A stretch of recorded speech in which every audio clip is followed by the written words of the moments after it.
प्रिय दर्शक बंधुओं, आज हम जितिया व्रत की पूरी कथा सुना रहा हूँ आप लोगों को। क्या आप जानने को कोशिश किए हैं कि हमारे घर में हमारी माता और बहनें जितिया व्रत क्यों रखती हैं? तो चलिए प्रिय श्रोता दर्शक बंधुओं, कहानी शुरू करते हैं। जितिया व्रत की कहानी प्राचीन काल की है और इसमें राजा जीमूतवाहन की त्याग और वीरता की गाथा सुनाई जाती है। ये कथा बहुत ही प्रेरणादायक है और इस व्रत का पालन करने वाली माताएं इसे सुनती हैं। आइए जानते हैं इस कथा को विस्तार से। कथा की शुरुआत पुराने समय की बात है। एक बार हिमालय की पहाड़ियों के पास एक राजा हुए जिनका नाम जीमूतवाहन था। जीमूतवाहन बहुत ही धर्मात्मा और दयालु राजा थे। उनका राज्य संपन्न था, लेकिन वे राज्य की सुख सुविधाओं से बहुत प्रभावित नहीं थे। वे हमेशा लोगों की सेवा और दूसरों की भलाई में लगे रहते थे। उन्होंने अपने राज्य और वैभव को त्याग कर वन में तपस्या करने का निश्चय किया। जीमूतवाहन का मानना था कि राजा का कर्तव्य केवल राज्य संचालन ही नहीं, बल्कि मानवता की सेवा करना भी है। इसी उद्देश्य से उन्होंने अपना राज्य त्याग कर जंगलों में रहने का निर्णय लिया। नागों की पीड़ा वन में रहते हुए जीमूतवाहन ने एक दिन देखा कि एक वृद्ध स्त्री बहुत दुखी होकर रो रही है। जब जीमूतवाहन ने उसके दुख का कारण पूछा, तो वृद्ध स्त्री ने बताया कि वह नागवंश की है और उसके पुत्र को गरुड़ देवता को भेंट के रूप में दिया जाना है।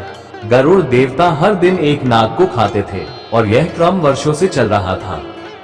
वृद्ध स्त्री ने बताया कि अब उसकी बारी उसके पुत्र की है और वह अपने बेटे की रक्षा के लिए कुछ नहीं कर सकती। ये सुनकर जीमूतवाहन का हृदय द्रवित हो गया और उन्होंने वृद्ध स्त्री से वादा किया कि वे उसके पुत्र को गरुड़ के क्रूर हाथों से बचाएंगे। जीमूतवाहन का त्याग। जीमूतवाहन ने वृद्ध स्त्री के बेटे की जगह खुद को गरुड़ देवता के समक्ष प्रस्तुत करने का निश्चय किया। उन्होंने वृद्ध नागमाता से कहा, आपका पुत्र नहीं, मैं जाऊंगा गरुड़ के पास। वे गरुड़ देवता की बलि चढ़ने के लिए स्वयं को प्रस्तुत कर देते हैं। जब गरुड़ देवता आते हैं तो वे जीमूतवाहन को पकड़कर आकाश में उड़ जाते हैं। जीमूतवाहन ने अपनी पीड़ा सहन की, लेकिन उन्होंने नागवंश की रक्षा का संकल्प नहीं छोड़ा। गरुड़ देवता की पहचान। जब गरुड़ देवता को पता चलता है कि जिसे उन्होंने पकड़ा है वो कोई साधारण नाग नहीं बल्कि महान राजा जीमूतवाहन है, तो वे बहुत आश्चर्यचकित होते हैं। गरुड़ देवता ने उनसे पूछा, तुम कौन हो? तुमने नागों की भांति मेरे समक्ष आत्मसमर्पण क्यों किया? जीमूतवाहन ने उत्तर दिया, मैं जीमूतवाहन हूँ और मैंने यह व्रत लिया है कि मैं अपने जीवन की कीमत पर भी दूसरों की रक्षा करूंगा। नागवंश की रक्षा के लिए मैंने स्वयं को आपके समक्ष प्रस्तुत किया है। गरुड़ देवता का हृदय परिवर्तन। जीमूतवाहन की महानता और त्याग से प्रभावित होकर गरुड़ देवता का हृदय परिवर्तन हो जाता है। वे जीमूतवाहन से कहते हैं, तुम्हारा त्याग और वीरता वास्तव में अद्वितीय है। मैं आज से नागों को नहीं मारूंगा और उनका आहार भी नहीं करूंगा। गरुड़ देवता ने जीमूतवाहन को आशीर्वाद दिया और उन्हें सम्मान पूर्वक छोड़ दिया। इसके बाद नागवंश को गरुड़ देवता से मुक्ति मिल गई और सभी नाग जीमूतवाहन के इस उपकार के लिए हमेशा कृतज्ञ रहे।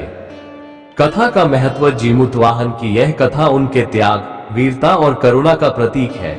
इस व्रत को करने वाली माताएं अपने पुत्रों की लंबी उम्र और उनकी सुरक्षा के लिए जीमूतवाहन की तरह समर्पण और संकल्प करती है।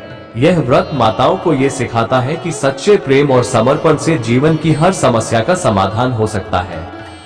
प्रियंका मोटिवेशनल चैनल पर देखें। अगर यह कथा आपको प्रेरणादायक लगी हो तो हमारे YouTube चैनल प्रियंका मोटिवेशनल को जरूर सब्सक्राइब करें। वीडियो को लाइक और शेयर करें ताकि यह महत्वपूर्ण कथा और भी माताओं तक पहुंच सके। इस तरह जितिया व्रत के माध्यम से माताएं अपने पुत्रों की रक्षा और समृद्धि के लिए प्रार्थना करती हैं, ठीक वैसे ही जैसे राजा जीमूतवाहन ने नागवंश की रक्षा के लिए अपने प्राणों की आहुति देने का संकल्प लिया था। जीवित पुत्रिका व्रत। जितिया व्रत 2024 नहाय खाए से लेकर पारण तक की संपूर्ण विधि। जितिया व्रत, जीवित पुत्रिका व्रत, माताओं द्वारा अपने पुत्रों की लंबी उम्र और सुख समृद्धि के लिए रखा जाने वाला एक महत्वपूर्ण व्रत है। यह व्रत खासकर बिहार, उत्तर प्रदेश, झारखंड और नेपाल के कुछ हिस्सों में धूमधाम से मनाया जाता है। यह व्रत विशेषतः अश्विन माह के कृष्ण पक्ष की अष्टमी को किया जाता है। 2024 में जितिया व्रत 3 अक्टूबर को रखा जाएगा, जिसमें नहाय खाए से लेकर पारण तक की प्रक्रिया प्रमुख है।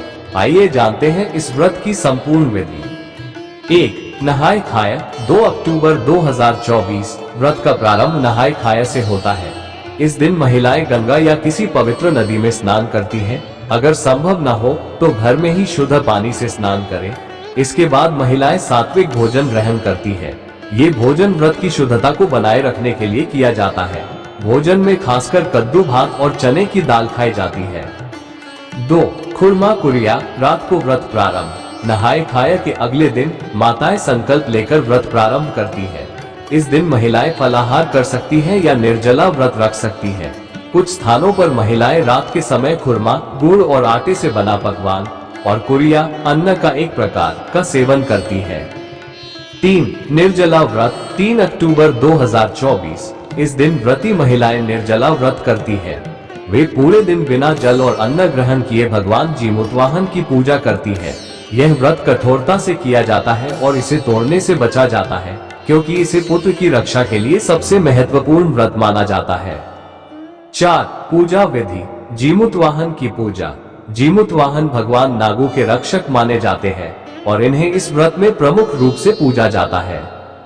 पूजा के लिए पीतल या मिट्टी की प्रतिमा बनाई जाती है या चित्र का प्रयोग किया जाता है। पंचोपचार या षोडशोपचार विधि से पूजा की जाती है, जिसमें धूप, दीप, नैवेद्य और पुष्प अर्पित किए जाते हैं। संकल्प लेते समय व्रती महिलाएं ये संकल्प करती हैं कि वे अपने पुत्र की लंबी उम्र और उसकी रक्षा के लिए यह व्रत कर रही है। 5. जितिया व्रत कथा। जितिया व्रत के दौरान जितिया की कथा सुनी जाती है। इस कथा में जीमूतवाहन और उनके त्याग की कहानी सुनाई जाती है, जो एक राजा थे और उन्होंने अपने राज्य को नागू की रक्षा के लिए त्याग दिया था। इस कथा को सुनने से व्रत का फल और भी शुभ माना जाता है। 6. पारण, 4 अक्टूबर 2024। व्रत का समापन पारण के दिन होता है। पारण का समय सुबह सूर्योदय के बाद होता है। महिलाएं पूजा करके व्रत खोलती हैं। कुछ स्थानों पर इसे फलाहार या हल्का भोजन करके तोड़ा जाता है। पारण में महिलाएं पहले भगवान का धन्यवाद करती हैं और फिर प्रसाद के रूप में भोजन ग्रहण करती हैं। महत्वपूर्ण बातें, व्रत करते समय पवित्रता का विशेष ध्यान रखना चाहिए। पूजा के दौरान मन को शांत और सकारात्मक रखना चाहिए। इस व्रत के फलस्वरूप माताओं को अपने पुत्रों की लंबी आयु और सुख की प्राप्ति होती है। प्रियंका मोटिवेशनल चैनल पर देखें। अगर आपको ये जानकारी उपयोगी लगी हो तो हमारे YouTube चैनल प्रियंका मोटिवेशनल को जरूर सब्सक्राइब करें। वीडियो को लाइक और शेयर करें ताकि और भी माताएं इस महत्वपूर्ण व्रत की विधि जान सकें। इस जानकारी के साथ जितिया व्रत की शुभकामनाएं।